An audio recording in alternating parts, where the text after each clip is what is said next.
Have a nice time dear students. साथियों, हम लोग सिंटैक्स चैप्टर को पढ़ रहे हैं और सिंटैक्स में हमने रूल्स ऑफ आर्टिकल पढ़ लिया साथियों। अब हमारा जो अगला हेडिंग है वो है रूल्स ऑफ नाउन। साथियों, इसके अंतर्गत हम लोग पहली हेडिंग पढ़ेंगे नंबर, यानी कि साथियों यहाँ पर सिंगुलर या प्लूरल की बात की जाएगी, एक वचन या बहुवचन की बात की जाएगी, उसके साथ कैसा व्यवहार होगा साथियों वो आपको बताया जाएगा। तो चलिए यहाँ से वीडियो की शुरुआत करते हैं, लेकिन वीडियो शुरू करने से पहले आप सभी लोगों से निवेदन, फटाफट चैनल को सब्सक्राइब कर लीजिए और वीडियो को लाइक कर दीजिए साथियों। आइए हम यहाँ पर रूल नंबर फर्स्ट देखते हैं। कुछ नाउन्स के सिंगुलर और प्लूरल रूप समान होते हैं, यानी कि साथियों कुछ ऐसे भी नाउन्स हैं जिनको सिंगुलर रखा जाए तो भी वो वैसे ही दिखेंगे और प्लूरल रखा जाए तो भी सेम ही दिखेंगे, यानी उनमें कोई परिवर्तन नहीं होता। बहुत सारे नाउन्स ऐसे जिनमें प्लूरल बनाने के लिए हमें क्या करना होता है, एस लगाना पड़ता है ना। बहुत सारे नाउन जिनमें और भी चीज़ों को जोड़ जोड़ के हम लोग क्या बनाते हैं, प्लूरल बनाते हैं। लेकिन साथियों कुछ ऐसे नाउन जो सिंगुलर और प्लूरल दोनों ही रूप में एक जैसे आपको दिखाई पड़ेंगे, तो वो आपके एग्जाम्पल ग्रुप में सीप यानी कि भेड़, डियर यानी कि हिरन, स्वाइन यानी कि सुअर, इन सारे नाउन के साथ साथियों हमेशा सिंगुलर और प्लूरल दोनों ही रूप इनका दिखाया जा सकता है, इसमें कोई गलती नहीं हो सकती। अगर आप इसे एक वचन मान के इसके साथ एक वचन क्रिया लगाएंगे तो ये एक वचन बन जाएगा यानी सिंगुलर बन जाएगा, और इसको अगर आप बहुवचन मान के बहुवचन क्रिया लगा देंगे तो ये बहुवचन बन जाएगा साथियों। इसमें कभी भी गलती होने की संभावना नहीं होती। जैसे यहाँ पर एग्जाम्पल दिया है, द सीप इज ग्रेजिंग, भेड़ चर रही है या भेड़ चर रहा है, जो भी हो। तो साथियों यहाँ पर देखिए सीप के साथ क्या लगा दे, इज लगा दिया, तो यहाँ पर इज बता रहा है साथियों कि सीप जो है वो एक है। लेकिन यही कहते हैं sir many sheep are grazing in the field, बहुत सारी भेड़ें जो है वो मैदान में चर। अब यहां पर हमने सीप के साथ क्या लगा, मेनी लगा दिया। अगर हम कह रहे हैं मेनी हटा भी दीजिए तो भी अगर आप कहें sheep are grazing in the field, तो यहां पर साथ जो सीप है वो एक भेड़ नहीं, क्योंकि यहां पर आर बता रहा है कि भेड़ नहीं बल्कि भेड़ें हैं, मतलब बहुत सारी सीप हैं, है ना। तो यहां पर जो आपकी वर्ब होगी वही आपका क्लियर करेगी कि ये एक वचन है या बहुवचन है। अगला इसी में एग्जाम्पल है, the deer was running in the forest, हिरन मैदान में जंगल में दौड़ रहा था। तो यहाँ पर वॉज बता रहा है कि डियर एक वचन है, लेकिन इसी का दूसरा sentence, the deer are sitting in the field, बहुत सारे जो हिरन हैं वो मैदान में बैठे हुए हैं। तो यहाँ पर डियर के साथ आर लगा, जो कि बता रहा है साथियों कि जहाँ पर डियर एक नहीं बल्कि बहुत सारे हैं। अगला रूल है साथियों, यदि स्कोर यानी कि कौड़ी, इसकी वैल्यू होती 20, 100 यानी कि 100, 1000 यानी कि 1000, डजन यानी कि दर्जन यानी कि 12। साथियों अगर आपको ऐसे वर्ड्स मिलते हैं सेंटेंस में तो स्कोर को हम बोलेंगे कौड़ी, कौड़ी यानी कि 20 की वैल्यू देता है। अगर आप कभी पतंग खरीदने जाएं तो आपको वो हमेशा कौड़ी के रेट में देगा, यानी आपको अगर आप थोक में लेना चाहें तो आपको वो 20 का ही एक बंडल देगा, वो वहां पर कौड़ी चलता है। 100 यानी आप ये समझ रहे हैं, 1000 भी समझ, डजन दर्जन ये केला वगैरह या किसी भी चीज़ को जिसे हम गिन करके लेते हैं वहां पर डजन का भी चलन है।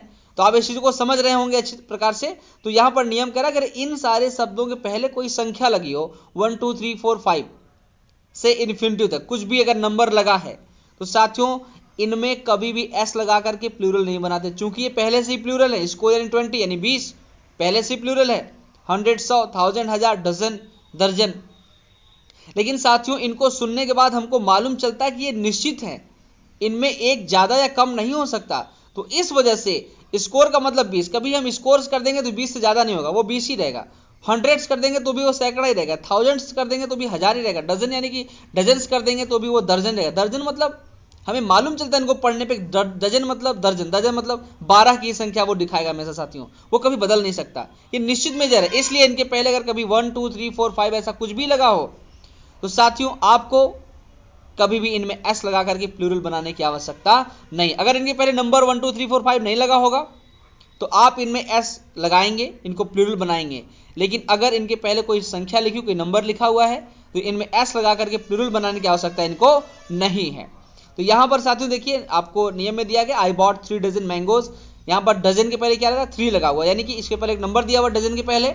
तो साथियों यहां पर हमने डजन्स नहीं किया, लेकिन अगर कहते dozens of bananas I have bought, दर्जनों केले मैंने खरीदे, तब यहां डजन के पहले कोई नंबर, डजन्स ऑफ बनानाज मैंने केले के बहुत सारे दर्जन, है ना। यहां पर क्या हमने कोई नंबर नहीं देखी, इतने दर्जन उतने दर्जन, कोई नंबर नहीं है। तो जब आप इनके साथ नंबर लगाते हैं तो इनमें एस नहीं लगाना, लेकिन जब इनके साथ आप नंबर नहीं लगाएंगे तो इनके साथ एस आपको लगाना पड़ेगा। Dozens of bananas I have bought, है ना। तो यहां पर हमने डजन में क्या कर दिया, एस लगा दिया। अगला sentence, my father gave me 500 rupees, मुझे मेरे पिताजी ने 500 रुपए दिए। 500 से नहीं करेंगे साथियों, 100 के पहले क्या लगा है, 5 लगा हुआ है, एक नंबर हो गया। अब नंबर लग गया साथियों, इसमें एस है, ये आपको यस नहीं लगाना वैसे प्लूरल बनाने के लिए। अगला है hundreds of rupees were spent, सैकड़ों रुपए खर्च किए गए, हंड्रेड्स। अब यहां पर देखिए 100 के पहले कोई नंबर नहीं है तो यहां पे हमने एस लगा दिया। Thousands of person gathered there, वहां पर हजारों लोग इकट्ठा हुए थे, थाउजेंड्स। अब यहां पर इसके पहले कोई नंबर नहीं तो थाउजेंड्स हमने एस लगा दिया। Dozens of seats are vacant, दर्जनों सीटें खाली हैं, रिक्त हैं, दर्जनों स्थान खाली है ना। तो यहां पर हमने क्या किया, डजन के पहले कोई नंबर न होने के नाते डजन में हमने क्या कर दिया, एस लगा दिया। तो इस प्रकार साथियों इसको हम सॉल्व करेंगे। अगला रूल है, कुछ नाउन्स देखने में सिंगुलर लगते हैं परंतु अर्थ में प्लूरल होते हैं। देखने में तो सिंगुलर लगते हैं क्योंकि इनमें एस या एस ऐसा कुछ देखने को, आई एस ऐसा कुछ देखने को मिलता नहीं है, तो ये देखने में तो सिंगुलर होते हैं लेकिन होते हैं प्लूरल हैं। अब प्लूरल होंगे तो इनके साथ कैसा वर्ब का प्रयोग करेंगे, इनके साथ प्लूरल वर्ब का प्रयोग करते हैं। जैसे एग्जाम्पल में दिया पीपल, कैटल, पीपल यानी लोग, कैटल यानी पशु, पोल्ट्री यानी कि मुर्गी या बत्तख, वर्मिन यानी कि अन्न इत्यादि को पहुंचाने वाला कीड़ा, कई प्रकार के होते हैं। जेंट्री यानी कि भद्र पुरुष लोग, भद्र लोग, अच्छे लोग, polish, military, public, army, crowd, ये सभी जो हैं ये सभी साथियों इंडिकेट करते हैं प्लूरल फॉर्म को। तो यहां पर इनके साथ हमें क्या करना, हमेशा ही प्लूरल वर्ब का प्रयोग करना है। पहला सेंटेंस है cattles are grazing in the field, cattles. अब ये कैटल तो ऑलरेडी प्लूरल है तो इसमें आपको एस लगा करके इसको और ज्यादा प्लूरल बनाने की आवश्यकता नहीं है। तो इसका करेक्ट फॉर्म हो जाए cattle are grazing in the field. यानी अगर आप कैटल इज करेंगे तो भी गलत हो क्योंकि कैटल ये ऑलरेडी प्लूरल है, इसके साथ आप इज नहीं लगा सकते, इसके साथ आपको प्लूरल फॉर्म ही लगाना पड़ेगा, आर लगाएं वर लगाएं जो भी होगा, हमेशा इनके साथ हमें प्लूरल फॉर्म ही यूज करना पड़ेगा वर्ब की, है ना। तो यहां पर हमने क्या किया, कैटल्स भी नहीं कर सकते और यहां पर हम इज भी नहीं कर सकते। तो cattle are grazing in the field यानी कि जो पशु है वो पहले से प्लूरल है तो उसके साथ में प्लूरल वर्ब का फॉर्म यूज करना है। अगला, the gentry of this town is not invited, कहते हैं इस शहर के जो अच्छे लोग हैं उनको आमंत्रित नहीं किया गया है। अब यहां पर gentry of this town is, यहां पर इज लगा दिया तो ये गलत हो गया साथियों। तो यहां पर आपको कहना है the gentry of this town are not invited, इस प्रकार से आप करेंगे। बाकी आप समझ ही रहे हैं, आप उसको समझ लीजिए। अगला है साथियों, इसमें एक नोट दिया है कि पीपल का अर्थ लोग या जनसमूह होता है किंतु पीपल्स का अर्थ राष्ट्र होता है। तो साथियों ये बात सही है, अगर पीपल को पीपल्स कर दिया जाए तो उसका मतलब कोई नेशन हो जाएगा, राष्ट्र हो जाएगा। ये आप दिमाग में रखें। यहां पर देखा there are many different peoples in Asia, Asia में बहुत सारे अलग अलग देश हैं। यहां पर पीपल्स मतलब लोग नहीं बल्कि यहां पर हो जाएगा देश। अगला रूल है साथियों, कुछ नाउन्स का प्लूरल फॉर्म नहीं होता, वो केवल सिंगुलर में ही प्रयोग किए जाते हैं। जैसे scenery, furniture, hair, bread, advice, information, luggage, mystery, poetry, machinery, alphabet, offspring, news, ये सारे हमेशा ही सिंगुलर में होते हैं साथियों, इनको प्लूरल बनाया ही नहीं जा सकता। अब इनको प्लूरल बनाने के लिए नए नए वर्ड्स की या कुछ और शब्दों की सहायता लेनी होती है। तो पहले इनका मीनिंग समझते हैं। सीनरी यानी कि दृश्य, फर्नीचर यानी लकड़ी की वस्तुएं, हेयर यानी कि बाल, ब्रेड यानी कि रोटी, एडवाइस यानी सलाह, इंफॉर्मेशन यानी कि सूचना, लगेज यानी कि वस्तुएं जो आपका सामान होता है, मिसचीफ यानी गलतियां, पोइट्री यानी कि कविता, मशीनरी यानी कि मशीन संबंधित, अल्फाबेट यानी वर्डमाला, ऑफ स्प्रिंग यानी कि बेटे संतान, न्यूज यानी कि समाचार। अब पहला सेंटेंस देखिए, the sceneries of Kashmir are beautiful, Kashmir के जो दृश्य हैं वो बहुत खूबसूरत है। यहाँ सीनरी नहीं, the scenery of Kashmir is beautiful, कहेंगे कश्मीर का जो दृश्य है वो खूबसूरत है। तो यहाँ पर सीनरी को सीनरीज भी नहीं करेंगे और आर को हम यहाँ पर इज करेंगे, है ना। तो यहाँ पर हमको एक वचन मान करके इसको बनाना पड़ेगा। ये सारी मिस्टेक साथियों आपसे एग्जाम में हो जाती है, इस चीज का ध्यान रखेंगे। इन सारी चीजों को याद रखें कि इनमें कभी भी एस लगा करके प्लूरल नहीं बना जाता है। अगला सेंटेंस है, Sally's poetries are very charming, Sally की जो भी कविताएं हैं वो बहुत ज्यादा आकर्षक हैं।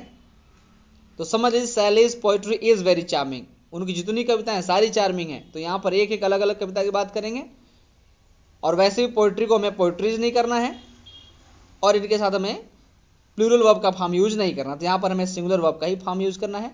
बाकी आप सारा समझ लीजिए। अब इसमें आपको एक नोट दिया गया है कि उपयुक्त शब्दों के बहुवचन के भाव को प्रकट करने के लिए कुछ शब्दों का प्रयोग करते हैं। जैसे फर्नीचर को अगर प्लूरल बनाना है तो उसके लिए कहेंगे आर्टिकल्स ऑफ फर्नीचर, यानी बहुत सारे फर्नीचर। ब्रेड को अगर आपको प्लूरल बनाना है तो आप कहेंगे लोव्स ऑफ ब्रेड। इसके बाद अगर आपको सलाह का प्लूरल बनाना है, एडवाइस का, तो पीसेस ऑफ एडवाइस। मिसचीफ का प्लूरल बनाना है तो आपको कहेंगे एक्ट्स ऑफ मिसचीफ। इंफॉर्मेशन के लिए पीसेस ऑफ इंफॉर्मेशन। इस प्रकार साथियों ऐसे वर्ड्स को हम प्लूरल बनाते हैं। अगला रूल है साथियों, यदि कलेक्टिव नाउन से सामूहिक रूप का बोध होता है, सामूहिक रूप यानी कोई कलेक्टिव नाउन है जिसमें बहुत सारे लोग हैं, बहुत सारी चीजों का संग्रह है वो, लेकिन उसमें सामूहिकता का प्रभाव दिखे आपको, वहां पर सभी लोग मिलकर के एक का प्रदर्शन करें, तो साथियों ऐसा अगर आपको बोध हो तो उसके साथ सिंगुलर वर्ब का ही प्रयोग होता है। और यदि वह भिन्न भिन्न व्यक्तियों से विभाजित हो जाता है तो उसके साथ वह प्लूरल फॉर्म का यूज करते हैं। तो आइए देखते हैं, जैसे यहाँ पर एग्जाम्पल में कमिटी, गवर्नमेंट, ज्यूरी, है ना। तो कमिटी यानी कि जो कमेटी होती है जिसमें बहुत सारे सदस्य होते हैं। गवर्नमेंट यानी सरकार, सरकार में बहुत सारे लोग मिलकर सरकार बनाते हैं। ज्यूरी, जो ज्यूरी होती है वो भी बहुत सारे लोगों से मिलकर के बनती है। तो ये अपने आप में क्या, ये पहले से ही प्लूरल होता है, लेकिन ये सब को मिला करके एक का प्रदर्शित किया जाता है, इसलिए इसको हम सिंगुलर फॉर्म में यूज करते हैं। लेकिन जब इन्हीं को अलग अलग व्यक्ति के रूप में दिखाया जाएगा तो साथियों ये इसके साथ हम प्लूरल वर्ब का यूज करेंगे। तो जब ये एक का प्रदर्शन करेंगे तो एक वचन का यूज करेंगे, लेकिन जब अलग अलग हो जाएगा उसका भाव तो साथियों वहां पर प्लूरल फॉर्म का यूज करेंगे। जैसे यहां पर एग्जांपल दिया है, the committee were one on this point. जो कमेटी थी वो इस पॉइंट पर, इस बात पर एक थी, यानी एक इस बात पर सहमत थी। तो यहां पर कमेटी जब एक है तो साथियों यहां पर हमें वर नहीं बल्कि वॉज करना चाहिए। The committee was one on this point. जो कमेटी थी वो इस बात पर सहमत थी, इस बात पर एक थी। लेकिन इसी में दूसरा, the committee was divided on one point. एक बात पर जो कमेटी थी वो क्या, डिवाइडेड, वो अलग अलग मत अपना पेश कर रही थी। तो यहां पर साथ जब अलग अलग हो गया तो यहां पर हमें कमेटी एक नहीं करना चाहिए, the committee were divided on one point, ऐसा हमें कहना चाहिए। अगला रूल साथियों, कुछ नाउन्स देखने में प्लूरल लगते हैं लेकिन इनका प्रयोग सिंगुलर नंबर में होता है। देखने में ये प्लूरल लगते हैं, इनमें पहले से ही एस लगा होता है, लेकिन ये एक्चुअली होते सिंगुलर, आप जानते भी होंगे। देखिए यहां पर पहला एग्जाम्पल दिया, सिविक्स, सिविक्स यानी कि नागरिक शास्त्र, इकोनॉमिक्स यानी कि अर्थशास्त्र, फिजिक्स यानी कि भौतिकी, मैकेनिक्स यानी यांत्रिकी, मैथमेटिक्स यानी कि गणित, न्यूज यानी समाचार, इनिंग्स यानी कि पारी। इन सब में पहले से एस लगा हुआ है, बावजूद इसके इन्हें हम सिंगुलर ही कहते हैं क्योंकि ये सिंगुलर होते हैं। इन्हें हम कभी प्लूरल जैसा व्यवहार इनके साथ नहीं करेंगे। तो पहला एग्जाम्पल है, physics are a difficult subject. अब इसके साथ आर नहीं करना, चूंकि फिजिक्स या एक विषय की बात की, physics is a difficult subject. The news of his death are not true. उसके मृत्यु का जो समाचार है वो सच नहीं है। तो न्यूज यहां पर एक ही न्यूज है और न्यूज को हमेशा सिंगुलर ही माना जाता है, तो यहां पर हम इसके साथ इज का प्रयोग करें, the news of his death is not true. अब अगला रूल साथियों, कुछ नाउन्स बहुवचन में ही प्रयुक्त होते हैं, इनका सिंगुलर हो ही नहीं सकता। जैसे स्पेक्टिकल, चश्मा, चश्मा दो होता है। सीजर्स, कैंची, दो से मिलकर बनती है। टॉन्स, चिमटा, दो से मिलकर बनता है। आर्म्स, भीख में कोई एक चीज देता नहीं है। पैसा भी, रुपया भी होगा तो वो एक से कहीं अधिक की मात्रा में होता है। रिचेस, धन, ट्राउजर्स, पजामा भी दो होता है। स्पिरिट्स, थैंक्स, ये सारी चीजें जो हैं ये प्लूरल में ही यूज होती हैं। यहां पर एग्जांपल दिया है, हर स्पेक्टिकल्स आर वेरी ब्यूटीफुल। उसके जो चश्मे हैं बहुत अच्छे हैं। उसका चश्मा, अगर इनफैक्ट इसको हम हिंदी बोले उसका चश्मा बहुत अच्छा है, तो चश्मा का मतलब यहाँ पर क्या है, उसका स्पेक्टिकल्स ही है, और उसके साथ हमें प्लूरल फॉर्म ही यूज करना है क्योंकि चश्मे में दो आईज देखने के लिए उसमें बना होता है ना। My scissors are very sharp. Arms were given to the beggars. Riches have wings. धन के पास पंख होता है। वाह क्या सेंटेंस है। हिज ट्राउजर्स वर डर्टी। उसके जो पजामे थे वो गंदे थे, है ना। ये सारी चीजें एक से अधिक से मिलकर बनी होती, इस वजह से इन्हें प्लूरल मानते हैं और इनके साथ प्लूरल जैसा ही व्यवहार करते हैं। अगला रूल साथियों, कुछ बीमारियों के नाम जैसे मम्स, मीजल तथा खेल कूद के नाम, जिम्नास्टिक्स, बिलियर्ड्स, ड्रॉट्स, ये सब देखने में प्लूरल लगते हैं लेकिन होते ये सिंगुलर ही हैं। इनके साथ सिंगुलर का ही प्रयोग करना, आपको सिंगुलर जैसा ही इनको मान करके प्रयोग करना है। तो the mumps is an infectious disease, यानी जो मम्स होता है वो इन्फेक्शस है, ये एक संक्रमण वाली बीमारी, यानी कि एक दूसरे के संपर्क में आने से फैल जाता है। The mumps is an infectious disease, जो मम्स है ये संक्रमण बीमारी है। अगला, the measles has broken out in the city, कहते हैं जो मीजल्स बीमारी है ये पूरे शहर में ब्रोकन आउट, फैल चुकी है ना। यहां पर मीजल्स के साथ हमें हैज का ही प्रयोग करना है, एक वचन का ही प्रयोग करना है। Gymnastics is not given enough importance in India, कहते हैं जिम्नास्टिक को, व्यायाम को भारत में बहुत ज्यादा इंपॉर्टेंस यानी कि सम्मान, महत्व नहीं दिया जाता है। Billiards is not popular in our country, billiards एक प्रकार गेम होता है जो हमारे भारत देश में प्रसिद्ध नहीं है। तो साथियों ये सभी देखने में तो प्लूरल लग रहे हैं, लेकिन इनके साथ हमें यूज किसका करना है, सिंगुलर वर्ब का ही प्रयोग करना और इन्हें सिंगुलर जैसा ही इनके साथ बिहेव करना है।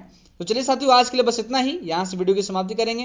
वीडियो समाप्त करने से पहले एक बार फिर से आप सभी लोगों से निवेदन, चैनल को प्लीज सब्सक्राइब कर लीजिए और वीडियो को लाइक कर दीजिए।